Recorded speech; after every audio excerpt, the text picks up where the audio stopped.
Yeah, now we got that. Oh, good. Welcome back to the Unwritten Earth Symposium. I am here with my good friend Epadiah Ravachol to talk about games, game design, gameplay design. I added an extra word in there somewhere, and other such matters.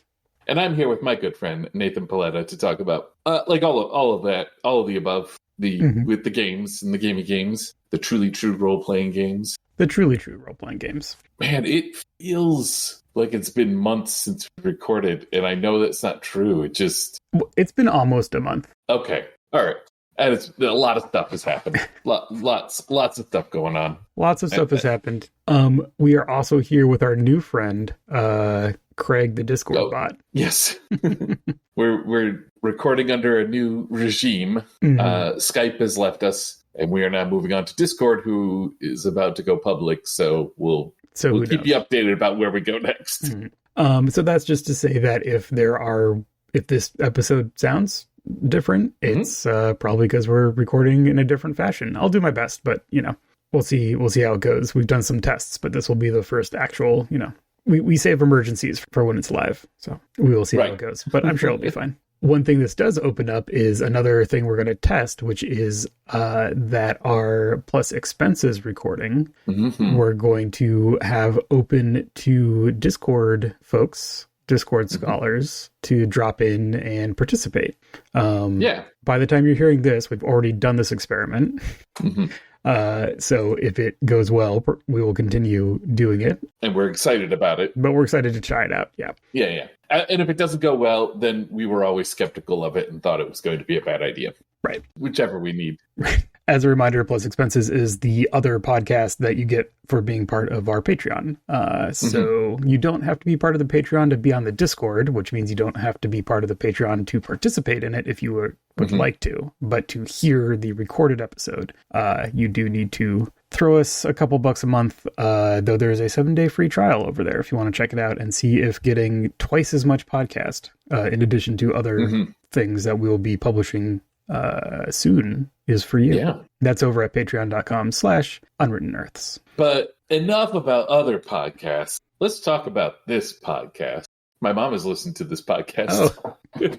Hello, Mama Ravachol. We'll call her. Yeah. My mom and a potential future employer, they have both listened to this pod, which is, I'm just going to say thank you. Number one, thank you. Number two, it's not necessary. It's not a requirement for either of those positions to listen to the podcast. Thank you to everyone who listens to the podcast. We know that none of it is necessary, but to participate in other parts of our lives, you do not also have to listen to the podcast. Right. Exactly. In the same way where you don't have to be a patron to be on the Discord. Nothing's connected. If you're gonna take anything away from we're just a series of floating atomized bits, alienated from ourselves and each other in this modern world. Yeah, exactly. The usual. The usual. Speaking of the usual, we at long last came back from sabbatical and assigned some game discovery homework. We did.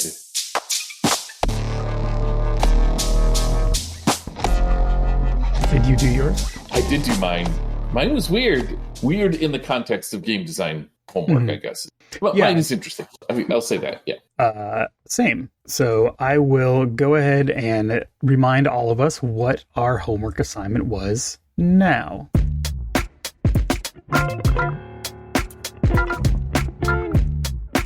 I'm about to roll a D percentile. We're going to go through our itch catalog here. Just starting at the top and going down? Left to right, top to bottom. We're going to count out this many products, and then the first role-playing game product, the first truly true role-playing game product that we come across after that number is the one that we're going to do. So this is going to be biased by how long ago they were published, right? Because they're in order of release in our library, I believe. Yeah, that is correct, at least according to mine. Yeah, same. I'm just so that that's clear. And we're both doing the same number, or we're both Why not? rolling? We're going to get different results. Yeah, we're going to do the same number. Okay. That number is, I apologize, 79. All right. This is very on point with what we were just discussing. I think I have found a thing of reviews. No, maybe not. No, these are games. It's a collection of games. Oh, this is fun. All right. It's funny that I should not recognize this, though. Let me just put it that way. All right.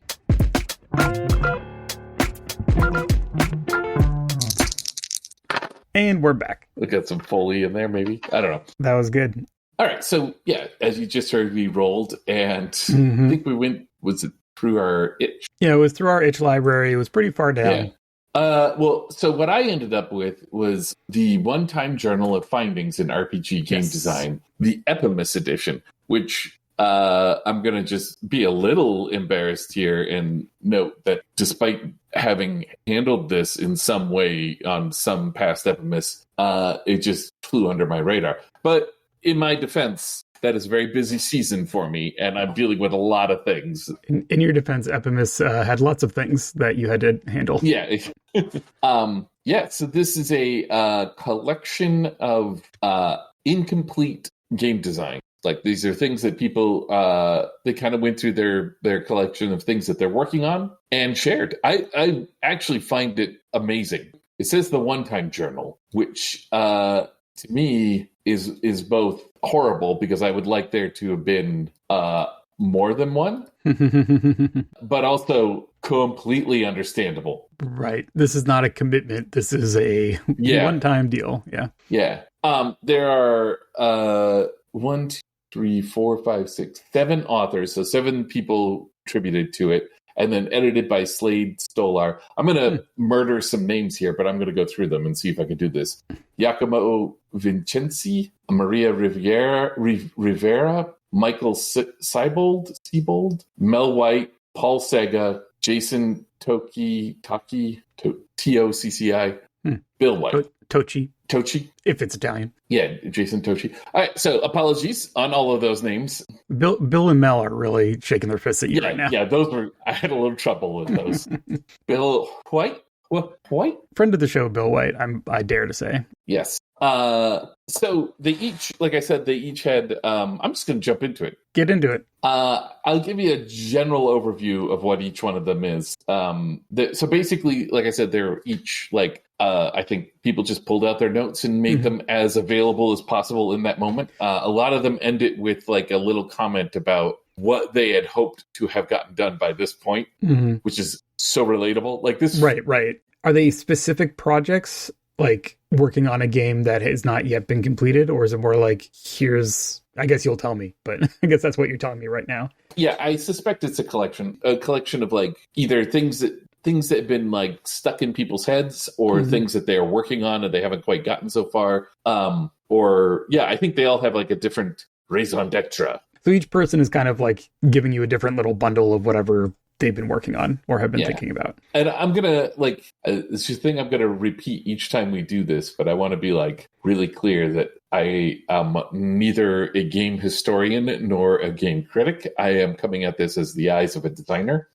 I think if you are also a designer and you just want to feel seen, this is it. This is wonderful. So the first one, The Mark of Change, Giacomo Vincenzi. The Mark of Change is a GM-less game for 3 to 5 players about coming of age, cooperation, and personal development. There'll be lots of action, talk, and emotion arising between the fictional characters you're going to play. This is an excerpt from the final version of the game, which is still in development. I selected the most significant and predefined parts of the setting, which is, of course, all about kobolds. Of course.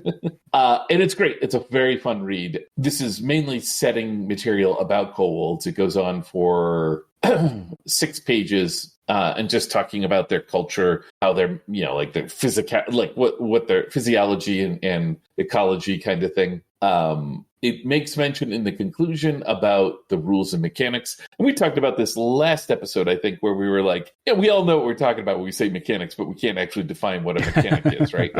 Like all of this background material on kobolds, I could be like, and there's no mechanics, and just colloquially, we all understand that at no point are you going to come across, and kobolds get a +3 to sneakiness or anything like that. Yet there are mechanics, right? Like there is a lot of fictional positioning involved here that let you understand what a kobold is and what a kobold can do and what it means to be a kobold. in Kobold society and in the world at large. So, anyways, fun read. The next one, Astral Drive by Maria Rivera. This one is, I was again going to read the introduction. Oh, this one meant you got a shout out here. Astral Drive features a combat system inspired by worldwide wrestling. Oh. And Dissidia Final Fantasy. Dissidia. I don't know. I'm not big on Final Fantasy stuff, so I don't really. I mean, I'm aware of Final Fantasy because I am alive, but I don't actually know. I'm just reading from the internet here. A sub-franchise, a crossover containing characters and locations from other games in the Final Fantasy series and having them fight against one another. Okay, that makes sense to what this is about. So this one is like, it takes inspiration from games like Exalted and Godbound. Yeah. And it has like a PBTA roots. It also makes mention of Blades in the Dark as well. And all this is the combat mechanic here. So it's clear that you're playing characters that have like you pick a power level, and it's like common mortal, heroic mortal, epic mortal, new divinity, established divinity, and old divinity. So you have like this wonderful spectrum of like, are you like a mortal hero, or are you like a new god, or one of the old gods, or that kind of thing. And the combat is got this nice. I literally calls it a flow of battle, but it's got this nice flow of battle feel to it. This might be my arcane gem of the thing. You have charges.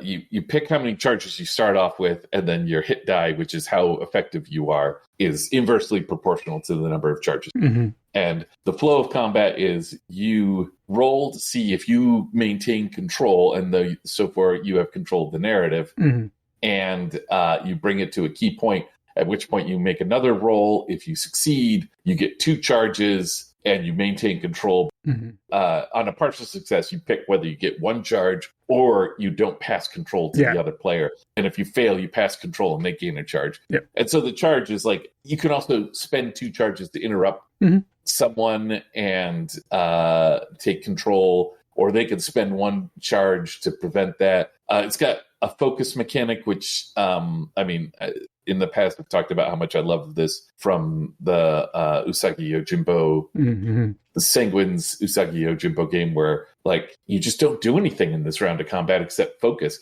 It's great for that samurai kind of like Kurosawa film where like 2 samurais just stare at each other for a while, and then somebody in the background's like, uh-oh, and then someone drops, right? And then there's like a limited number of combat tricks that you can get that are like, feats or powers or whatever. It's neat. It's worth checking out. I just like this flow of battle bit. Yeah, it's like a distilled way that matches work in World Wide Wrestling. And then like pulled out to this. Yeah, to this different scale. Different scale. That's cool. And like, I also really like that it's, drawing from, I guess explicitly drawing from like fighting video games, right? I felt that as I was reading it, but I hadn't looked up and discovered that it was actually a fighting video game. All right, so the next one is Scene Dice by Michael Siebold. I hope I'm pronouncing that right. This process all began as an exercise in writing one-page setting prompts.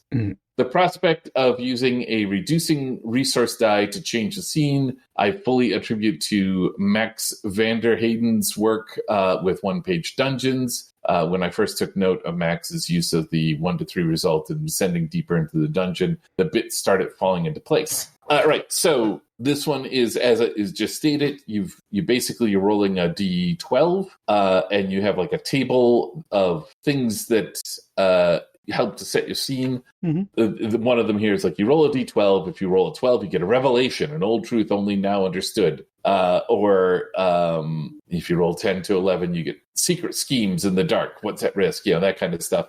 And if you roll low enough, something fundamentally changes. And then you reduce the die that you're rolling. So as you go along in the game, the chances of rolling a 1 to 3, which is where things fundamentally change, becomes more and more often. Right. It has a nice narrative escalation to it, right? Yeah. Like in the beginning, you do kind of want to wander about a bit and just chew the scenery. But then after a while, it's like things need to change. We need to keep moving. And it drops like D12 to D10, D10 to D8, like that. The die size. Yeah.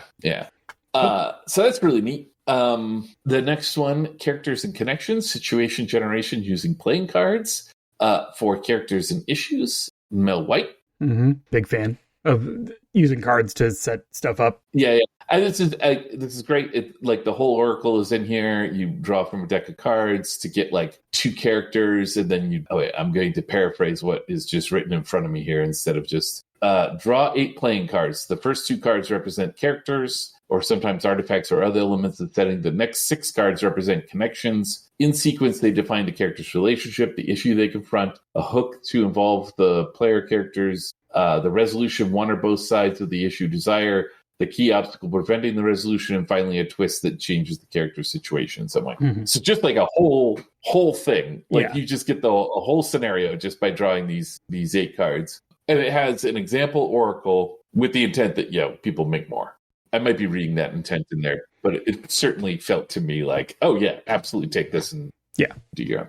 And then we get to Paul Sega, an aspect of care gen in Traverser, in excerpted fiction. As the excerpted. The fiction has been excerpted. Yeah, excerpted. Oh yeah, Traverser. That's a long-term Paul white whale. Yeah. Oh, good. Mm-hmm. We all got them. Yep. We all love them. So Traverser is my game. This is Paul speaking. Traverser is my game in development about women ex-soldiers with quantum reality powers in a post-dystopian future. So it's a big piece of fiction from the thing as excerpted fiction, and it's about character generation. It's an example of his character generation, and that's neat. I don't have much more to say about that. Read the fiction. Yeah, I'm imagining that this is part of the same approach he took with Clay That Woke, where the book is kind of a integrated fiction and game thing, where it's not so like reading through the fiction is giving you things that will be relevant when you're making your characters or whatever, and they kind of flow in and out of each other. They're not separated. So I think this probably in that same movement of how he was working on these bigger games at that time. It's fun to look at, particularly our friends, where we kind of know the history. We can't know the whole history because we're not interior to our friends, but like we've seen them do things over time, and then you see them working with a thing, like some concept that they just keep coming back to over and over again, like the irritant in an oyster that ends up being a pearl. And I'm a big fan of like experimenting with how game books look, how they work. Why not? There's no reason why they should look like war game manuals, but there's also no reason why they shouldn't look like war game manuals. I want to say both at the start. I appreciate both. Then we have objects of the game, a card-based system for the use of dangerous and powerful items by Jason Tochi. I will assume too. Apologies if I'm wrong. Yeah.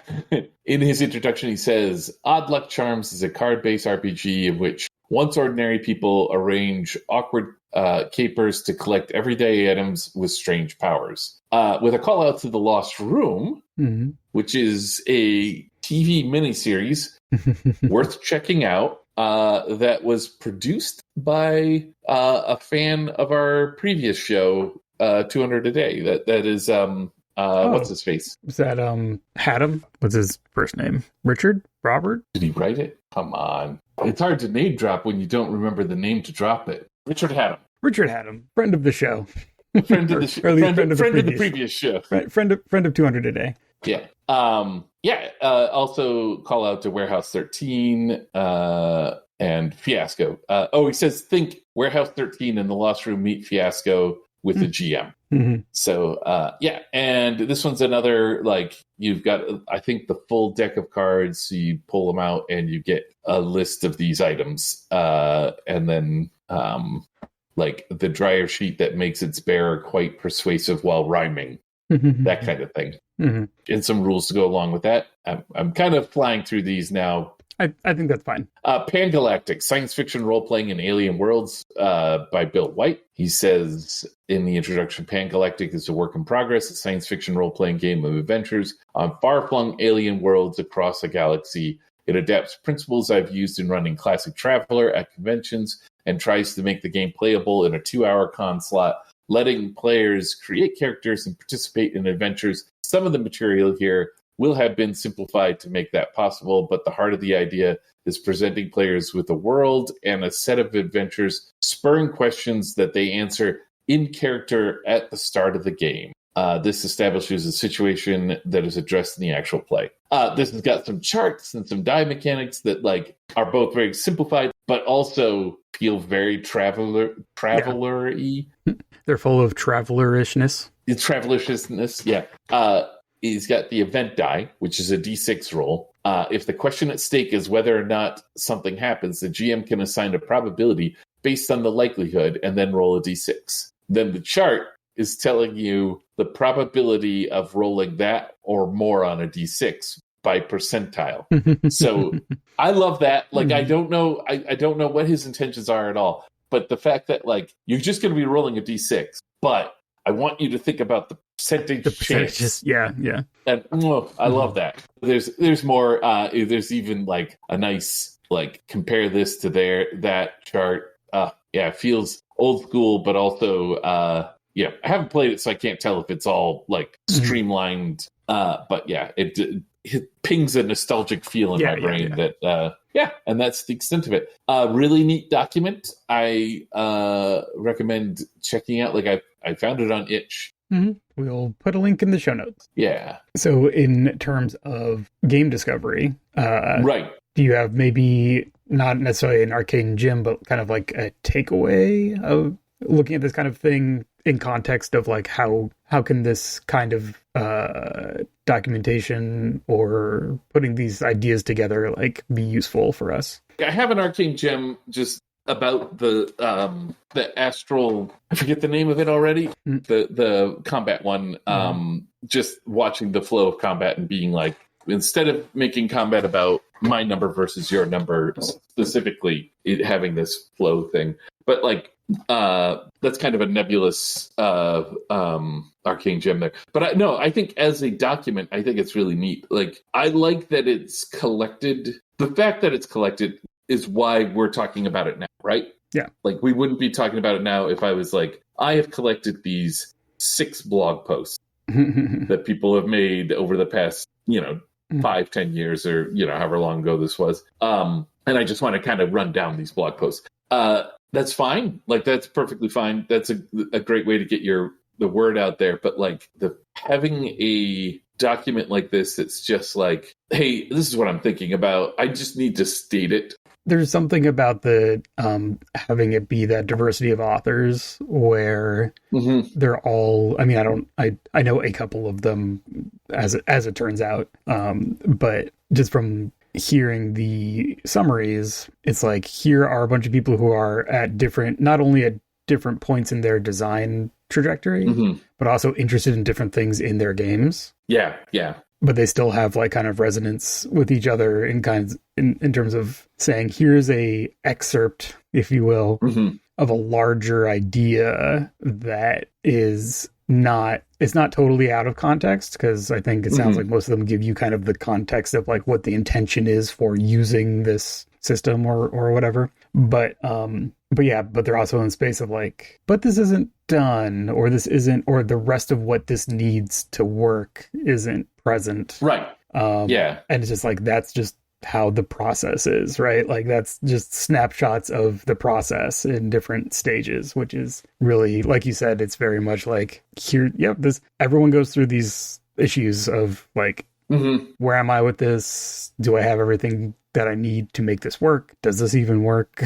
Like all those, all those feelings about it. I have in the past printed up unfinished works, like all that I had, and like went to a con, ran what I had, and just handed out those things and then abandoned those work. Those exist solely in the hands of like the 6 people who played that game, right? Like that's the not that like it went wrong or anything like that, but like there was a thing bubbling up in me that I had to say, and then I said it, and then I was like, oh, okay, I'm not compelled to go any further with this just yet. Right. And sometimes working that stuff out to that point gets you to the stage of working on something else. Yeah. Now that you've learned from the first thing, you can bring that into the new thing. Yeah. Yes, kind of off kilter with our general game discovery, but sounds fun. Still early days, so now it might be this is what our game discovery is like from here on out. It might be. Who knows?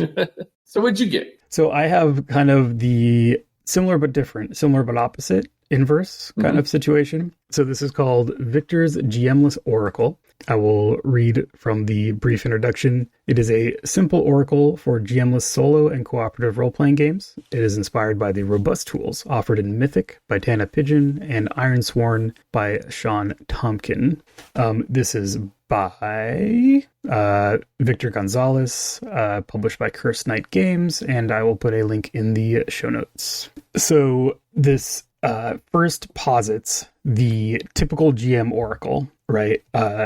You have some kind of list of possibilities. You roll a die or something and find an entry on the list, and then you fill in details as you go, or use that as your jumping off point or whatever. So this is kind of like the kind of thing that could have been in what you're doing, where it's like, here's an idea, like here's a mechanic, but here it's presented as like, no, this is it. This is worked out. So the idea is that it is a dynamic probability curve going through your game. So you can set it up in a couple different ways, but the basic idea is, let's see if I can paraphrase this correctly. Okay, this is a very epi thing. So I think you'll get it. Maybe you'll help me further explain the idea. But say you have a D6 and you have a situation. I've had one of those. Right. Mm-hmm. You can come up with any number, but generally you need a best outcome, a middling outcome, and a worst outcome to this situation. You then roll your die. Best outcome is 1, and then it scales up from there.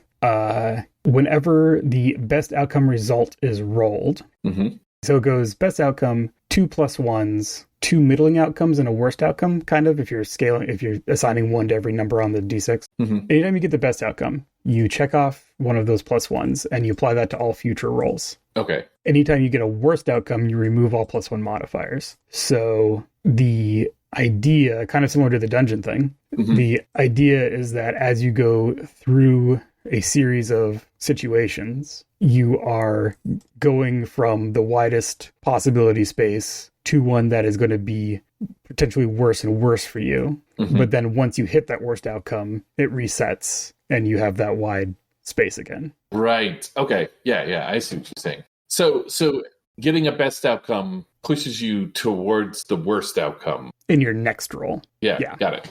So you can then grade this by, like, you could use a smaller die and then you're going to be going through that cycle faster. Right. Or a larger one and it's going to be more wider, unpredictable. More. Yeah. And then there's a couple of implementations as examples. So like the mythic snow-swept folk and creatures one is, so it's like assigning one of these oracles to different people or creatures or powers in this set. So like the one for the giantkin has the best outcome being nearby allies are protected from attacks. This is like if you're in a fight. The middling outcomes are bringing your axe down with unnatural force, splintering shields, and the worst outcome is swinging your axe in a wide arc, hitting up to 3 nearby foes. This version of it is as a enemy AI, essentially. Okay. All right. So the context here is kind of like worse for you if you're fighting the giant. Right. I see. So that's one Got way to do it. So if you're in a GM-less game and I have I'm fighting the giants, and then I can use this to generate what the giants do in response. But then there's like a horror scenario one where on the better outcomes, you have some sense that the creature's nearby. The middling is that the creature appears. The worst outcome is that the creature attacks, and then you'd reset to having like fear saves or something in Right. those lower ones. So best and worst is doing a lot of work here. I don't know if I would necessarily phrase it that way in terms of giving these examples. It's more like, what do you want to happen multiple times to get those +1s? And then when it hits, do you reset so then you get that wider space again? Yeah, because go on. So this isn't like picking apart the mechanic. It's more like me, as I'm going through these examples, being like, here's how I would phrase this for my own purposes. That's the GMless Oracle. And the idea of the role itself impacts the next roll, and you can predict it. And that's part of it too, where you can be like, okay, I got the +1. So that means I'm never going to get that number 1 outcome again until I get that worst outcome or that number 6 outcome. So you can play accordingly. I think that's part of it too, that the probability change is transparent to you as you play. Yeah, because it nudges it out of the possibilities. Yeah, I like that. Like there's a little bit of fate play there where you're like, I know that I'm not going to set this up yet. And there's also that fun like random reward thing. Like, because once you do open it up again, who knows if you're going to roll it again, right? Like, what are the odds? And it has lots of hooks for like implementation of like, what if the things instead of a +1 are a reroll or a roll a different size die, that kind of stuff. In general, I'm a fan of mechanics that do this sort of thing that like, as the game goes on, it pushes it more and more so that there's, I'm trying to think of like some good examples. There's like, I think 13th Age is the one that has like, you put a die out that represents like how many rounds you've been fighting, and everyone gets a bonus equal to the how many rounds. So it just gets deadlier and deadlier the more rounds it goes on, so that it gets over faster. Like yeah. I don't mean to like. I haven't played 13th Age. I think that's the one that does it. And I think other ones do that as well. But like, it's just got this sort of like, we want to have fun. We want to enjoy the combat system, but also let's just put a little timer on it. Let's just make sure that not only is it going to end, like we won't get in some eternal loop, but also we're going to increase the odds of it ending spectacularly because you're going to roll like really well or whatever. And this is not exactly that, because it has this sort of ebb and flow to it. But I like the idea of the ebb and flow. I like the pulling it back. And, I think that's my arcane gem for this whole thing, which is itself kind of a little, gem. But yeah, that transparent change where using the mechanic changes how it's going to work next time. I think there's something there. Even in like early days D&D, I won't be able to tell you which one. It was definitely like in the basic D&D game in the 80s, the reaction table where you first encounter some monsters or something like that. There was this, you would roll, let's just say, I'm not going to get the mechanic correctly, but let's just say you roll 2d6. And if you roll high, it means that they're going to fight you. If you roll low, it means they're going to flee. But then there's like this middle one that doesn't change anything. And on either side, it's like, it says, roll again next round with a +1 to the roll. So it has this like you see each other and now you're kind of like feeling each other out, but they're likely to run, but they're not guaranteed to run. You kind of like, you get the feel like, oh, we might be able to scare them off. Yeah. Or I feel like they're going to attack. Maybe we should run or draw our swords, like that kind of thing. Yeah. I think that probably when I played it when I was a youngin', we didn't appreciate what was going on there at all and just threw it out the window. But like as an adult, I'm like, that whole games can be built out of that. Yeah. Well, a nice little trip back to the library, back to the game shelves for our homework. Whew, it's good to be out of hiatus. I guess we need to assign homework for next time. Oh yeah, that's the other part, right? That's what we do. Should we go to physical shelves this time since we just did digital? Or we can do physical shelves. Why not? I might have to put some things back on my shelf, but that's okay. I still have a stack of books I'm need to put away. What's a good random identifier? I know. Okay. This is purely random thing. Sure, let's do it. But pick a shelf, put a ruler down, and count out 6 inches. And that's the game. Okay. going across the spines or however they're organized on your shelf.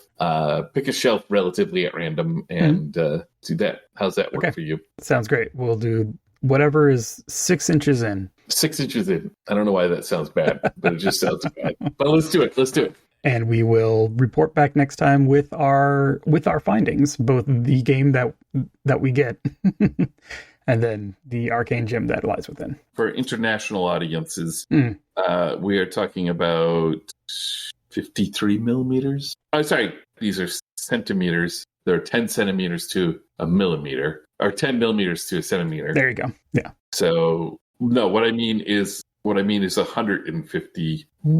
I think it's 152 millimeters. We can check online. I'm just staring at a ruler my eyesight's not that great. Yeah, 150. 2.4. Yeah, so I would round that to 150 millimeters. Sure. Sounds good. 150 millimeters. Whew. The struggles we go through to support our international audience and their incredibly logical metric Their system. Incredibly baroque system of measurement.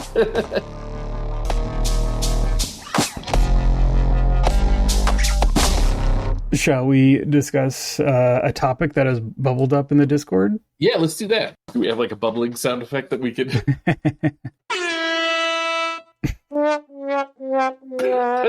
apologies. Another benefit, ? Of Discord is this little built-in soundboard. Yeah, this was a while ago now, because, like, as we said, it's been, like, almost a month since last time we recorded, but I thought it was interesting, so I'm bringing it back. Yeah, bring it back. A conversation about, well, I think we'd asked, like, hey, what stuff would you like us to talk about on the show? And there was a conversation talking about changes in RPGs we've seen over the years, but also thoughts on industry trends over the years, with the caveat, especially as the market seems like it could change dramatically in the next year plus, which, fair. For reasons. Yeah.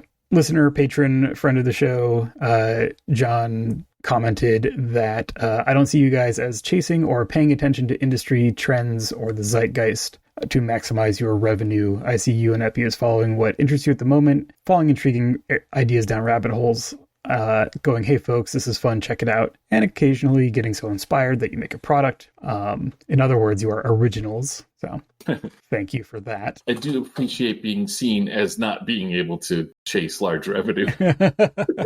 Yeah, and so what was interesting to me about this was what I think is a difference between, and this applies to everyone who's making something, right? Between like your perception from people who are in your audience and your direction and your interest as a creator, right? Right. Yeah, the perception that we are kind of outside the industry for whatever quality, the industry is interesting to me, because I think that we both have, this is what we do for a living. And so we have to pay some attention to what's going on in larger game design and publishing trends. And we've also both been in a certain micro niche for so long that it feels like we're, the old heads in one way, right? We used to be the hot-headed young designers, and now we're the ones that you have to rebel against in order. I don't know where I'm going with any of that. This, like, D&D remains the one you have to rebel against. Right. Yeah. I do feel that sometimes people are like, I need to rebel against you. And I'm like, yeah, all right, let's go. Do it. Like, I'm down for that. Topple me. Dethrone and usurp me. That's all I want. That's all you've ever wanted. Yeah. Yeah. But yeah. So, and then another twist on that is like, so now coming into Unwritten Earths and kind of trying to mindfully thinking about what this, company is and how it's positioned. I feel like I'm probably paying more attention. I'm paying more attention than ever to trends and what's going on. Yeah. I mean, there's a life cycle to it, right? Back when we were younger, again, I'm just going to keep stating that we used to be young. Well, half of us used to be younger, but there was you built things, the games you wanted to build because you didn't see them in the world, right? Like you were like, hey, I think we could do this. and I'd like to prove that that's possible. Like so many online discussions in the forums at that time that wasn't even social media would get into these like loops of like, that's not even possible. That's why there's no game like that. Mm-hmm. And then you'd be like, it is possible. I just wrote a game like that. Here it is. Yeah. You know, like that was you would win the argument by producing the game that you wanted to see in the world. And I think, I don't think that that's not the case now. Like, I don't want to like think that like people aren't doing that now. I think to some extent people are doing it more now. Like they feel very free to do it. I think the context has shifted from doing that means it's not a game, right? Like that's not a role-playing game. Yeah. The context has shifted way more over to like anything can be a game, right? Yeah. And like that particular argument of like, oh, I don't know if this is a game. Like I feel like that is not. I mean, if that's happening somewhere, I haven't seen it in years. There are other perennial arguments, but that particular one, I think, has managed to drift into the trying to think of a metaphor, has gone into the dustbin of history, at least from my perspective. It's kind of the opposite. It's like if anything can be a game, right? Like anything could be a game. Yeah. So like, what are you going to actually like do? Like, what is this game? So, well, what I was going to say is that back in those days, our understanding of what was going on was, I mean, I shouldn't speak for both of us here, but like it was built out of a hunger. Like we just wanted something, and it wasn't there yet. And in some case, we had to build it. Sometimes we found other people who were doing the same or similar work, and they were building it, and you got super excited for the things that they were doing. And then again, this is a personal thing. I don't want to be like putting this out there as like this is the arc of the cosmos, but like at some point, that was sated. Like whatever I want exists now. I wake up this morning with a completely different craving for a game. I'm going to find it.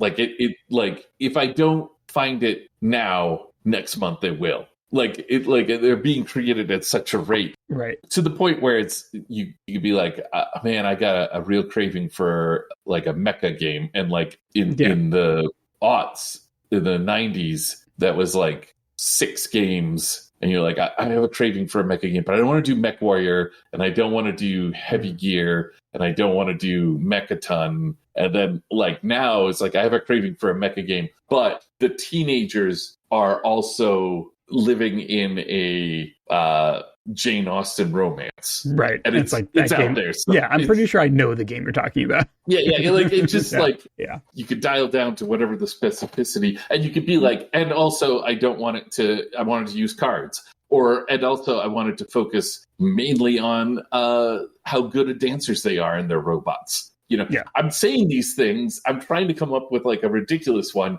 It's out there. I don't know the name of it off the top of my head, but it's out there, buddy. I think that's great. But it for me personally, I'm now in that decadent phase of my own personal society civilization that like I am free to make whatever I want. Right. But and so you must face the void of what do I want? Right. Yeah.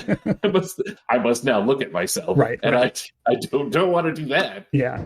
So that turns into, or I think that is a companion piece with like, so as someone who's trying to make something that people buy so that I can eat and, pay rent, what do I need to align between what I am interested in and what I want and what is out there now and what people, the audience, whatever value that is interested in, getting. And so that's where like paying some kind of attention is important.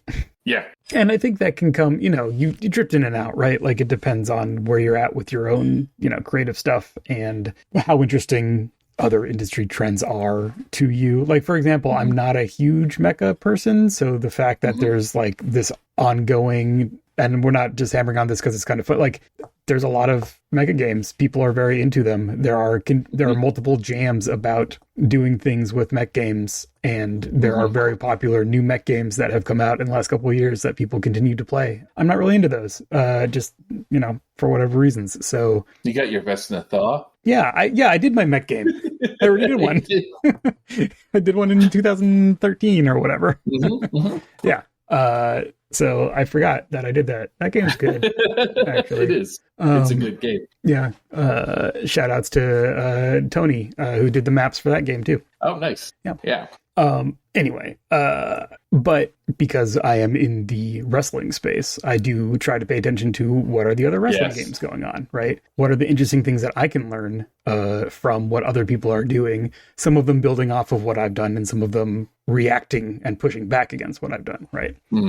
Whether intentionally or just like out of circumstance. That's pretty important for me, so that if nothing else, so I know who to reach out to and be like, hey, I love what you're doing, keep doing it, right? Like, because that's important too. Yeah. Like there's a solo wrestling game that was on Kickstarter last year that is almost done, I think. I'll link it in the show notes. It's 5-star match. Solo pro wrestling TTRPG by Leafy Dragon Games. That looks really interesting. It is an approach. It's a it's a single player game, and it's more about booking, right? So that is the wedge of wrestling stuff that World Wide Wrestling is not about. So I'm like, great, someone is doing that, and I can learn from that for other things that I want to do. So I think that just as like a practitioner, that's important. But yeah, the other aspect is like, and we talked about this in our last plus expenses. What are people going to be interested in spending money on in the next couple years? Elaborate productions are going to get much more expensive. Just doing books and not other stuff with the book is going to be a middle lane, I think, because at least for now, most of the tariff stuff is not applying to books per se, but things like paper and shipping, like all those other costs are rising. So like those are going to rise as well, but it won't be as insane as the huge tariffs on like board game components, right? And then digital stuff will be easiest, but also traditionally, my bestsellers have not been bestsellers in digital. They've been bestsellers in print. So like, what do I need to adjust to make something that is only selling in digital, something that will actually like continue to keep the lights on? And so those are trends that I think I need to pay attention to what other people are doing, because other people are better positioned to deal with things like international shipping, and trying to source from other countries, that kind of stuff, because I just don't do it that much. So I need to pay attention to what other people are doing so that when I do need to do it, I have like at least a direction to start in to figure out what's going on. Yeah. I think, it's a very broad question, like trends in role-playing games, because there are different like elements that kind of come in. And also, I think there's different, I was going to say more, but that might not be right. There's the role-playing culture is not as monolithic as all that, right? Like there are monoliths within it. Obviously, there's massive D&D fandoms, and certain streaming, streaming stars. I don't know what they're called. Like streamers? Streamers, I guess. Yeah. Popular streamers. Yeah. Have massive, like larger communities than most games. Even the games they play, like they have a larger audience than the games they play will ever have. So like they're like trends in games are not the same. They're not try to think of like the best way to put it. They can't be like boiled down to like an average, right? Like we could say, oh, this game sells better than this game, right? Like that's definitely a thing that we could point to. Yeah. We could say that this game makes more money than this game. That's a deeper question. Like there's certainly things that kind of come up about like, here's a game that sells a lot of copies, but they're paying for the IP and they're paying a lot for elaborate production. And in the end, the designers don't get much at all. Whereas here's a game that sells orders of magnitude less, but the people that put it together get almost all of that money and end up making more off of it, right? Like they're less well known. But that's a different concern. Like, so thinking about trends, they need to be within a context. There are communities that have very clear trends. There are communities like around certain games that you could see. You could just be like, oh, this game has a massive community. Like there was this joke I did in a talk. I did a local talk for video game designers maybe like 5 years ago or something like that, for local video game designers. And they wanted to know about the role-playing games because they're like, Epi, you make it sound like there's a bunch of role-playing game designers that live in the area. And I'm like, there are a lot of role-playing. So I did a talk about all the role-playing games, and I got to Apocalypse World, and I just had a montage set to music at the time of all the games that were based on Apocalypse World. And I turned it on and just walked away, got myself a drink, and sat down in the crowd and watched it for 5 minutes, because that's just how many Apocalypse World games they are. But would you say Apocalypse World is a big trend? Like, it's part of the water we drink now. I mean, I think, in a historical perspective, right, you can track a, rise of Apocalypse World games, diffusion into more and less hewing to, some of the core stuff. Yeah, like you can see, like, oh, here's where the Dungeon World stuff, or here's the Blades in the Dark stuff, or the Belong Outside Belonging ends up coming off of it, and that's a whole, so you can like map a family tree in that way. And then concurrent with that, there's a trend of, did games use PBTA as a flagship marketing point? And I think there was a crest of that. And then now it has settled down to just like, it's just part of the water. Some games do, some games don't. But I feel like there was a peak of like games saying that they're PBTA, using some of the language, but when you got into the game itself, it was kind of like anyone can say, like, that's part of the license, for lack of a better word. That's part of the deal. Anyone can say they're PBTA. There's no oversight over using that for your game. And to be 100% clear, we're not complaining that there's no oversight. I want to be like, no, and I think that's to its great benefit. But coming out of that is also a, like, I think isn't one of this, like, isn't the most recent Sanguine technically PBTA? Right?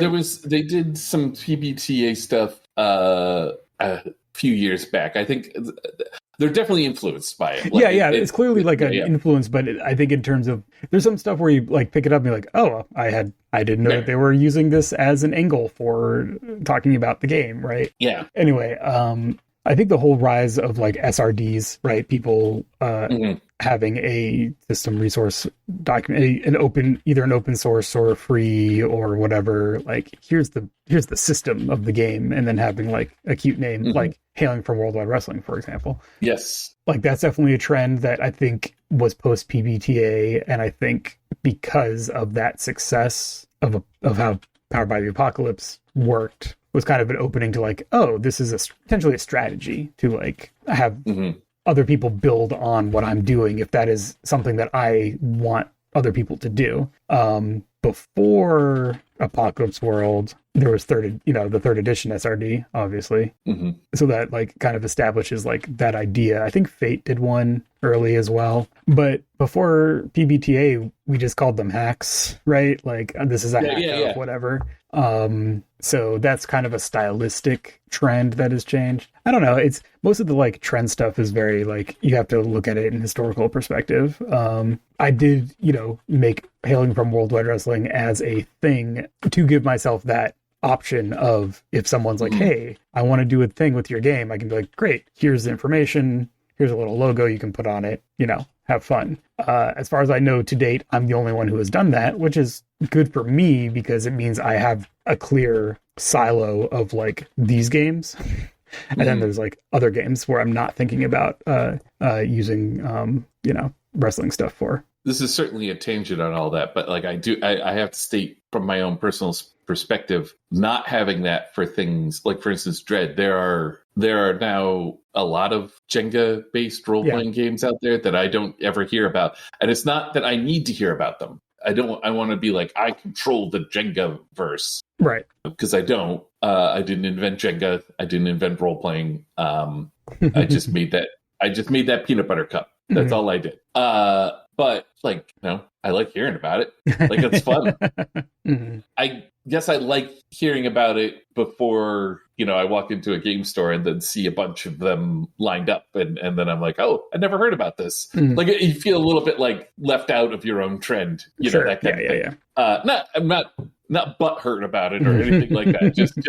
Just like, I regret not having some sort of SRD kind of thing for Dread, just to have like something to Google. It's kind of like an easy way to like have a breadcrumb trail back to your stuff if someone is inspired by your stuff. Yeah, because like, I mean, like we were reading from these documents here of like unfinished games or like a game idea to throw in another game or whatever.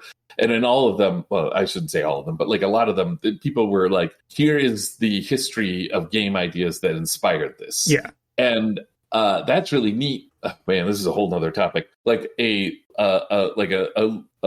bibliography is, I don't think it's necessary in that like you're not going to know where all your game ideas came from, especially if you've played a lot of games over the years. You just forget them. They become part of your thing. Yeah, but there's specific things. It's nice to credit them. Yeah, exactly. Yeah, I try to have a bibliography or a ludography in my stuff. That was the word I was trying to think of. It was like, yeah, because usually there's like at least 2 or 3 things where I'm like, oh, I specifically was like Imp of the Perverse has like 6 or 7 games in there that are like, these are the games that are the kind of game that I am also trying to capture. And it's like, there's specific stuff from Burning Wheel that I'm like, that's in this game, even though it's very different games, but like that was a lot of some of the Burning Wheel stuff was like very specifically inspirational to things that I put in Imp of the Perverse. I do want to like say something about that because it's right. I am a fan of the band The Cardigans, right? Which most people will know. Love Fool. That's the song you probably know from them. I have the album that song's on. Yeah, it's a good album. Yeah. They're a great band. Epi, how did you become a fan of The Cardigans? You ask, right? You're shouting at your podcast player right now. Epi, how did you become a fan of The Cardigans? They covered Black Sabbath songs, like multiple Black Sabbath songs.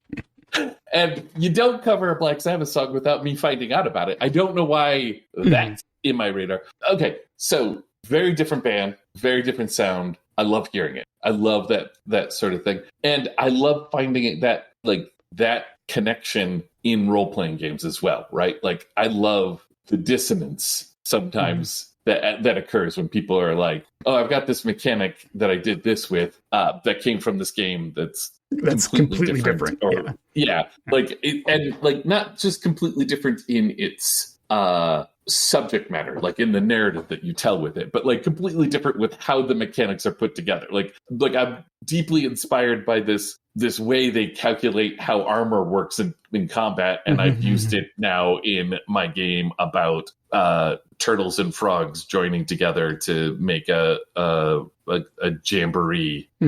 I don't know where I'm going with that one. Pet crimes. Exactly. We'll use it in pet crimes. Yeah. So that's a much harder thing to see, right? Like that's it's super easy to see when someone covers a tune. Although it's not always obvious. Like there's a lot of times when they're like, I love this song, and they never know that the song wasn't originally by the band that they, It's a whole trend of like each generation being horrified by the fact that the younger generation doesn't know that this song is a cover, right? Right, yeah. Yeah, that goes all the way back. But I like the idea of RPG cover tunes, right? Yeah. Maybe the idea of tracking some specific trends might be fun to do at some point. Ones that we find, relevant and interesting. But yeah, I think in the larger conversation of like, what is going on in the industry, what are we paying attention to, it is a conversation that continues and gets impacted by world events, and we, just kind of do our best. Doing our best.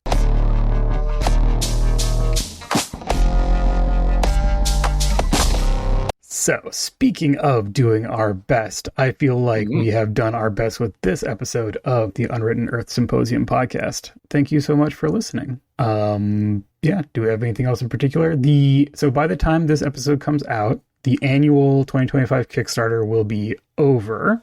We currently cannot 100% say that it will be funded, but it's looking good. We can 94% say it will be funded. So assuming that goes all the way to 100, which we think it will, and thank you all for your support, we will have late pledges on. So if you didn't have a chance to check it out while it was running, other than the contributions to the Phantasmal Bibliography, which we are not going to continue accepting, just so that we can actually go to print with it, you know, at a reasonable time. But late pledges will be on for the book and the poster and PDF. So you can continue to check it out. There will be a link in the show notes for that. And thank you all who have backed it so far. The Unwritten Earth Symposium podcast is by us. Go us. All of our links for everything are at unwrittenearths.com. I went over the Patreon earlier. You can also find some of our titles over at Itch, including the preview download for One Night Only, the Cosmic Wrestling Scenario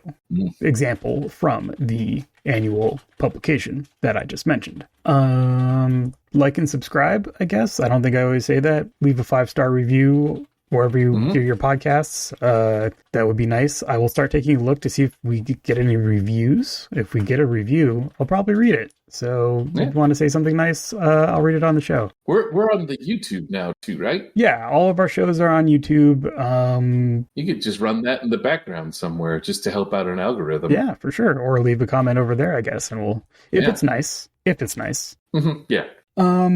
Yeah, we did a good job this time. Our music, as always, is by Will Yobst. You can find Will's games at goodluckpress.co and the greater Will experience at will.com, which brings us to our final question. Epi, have we observed all the requisite trends in order to make a game? No, we're going to have to do a deeper analysis on that.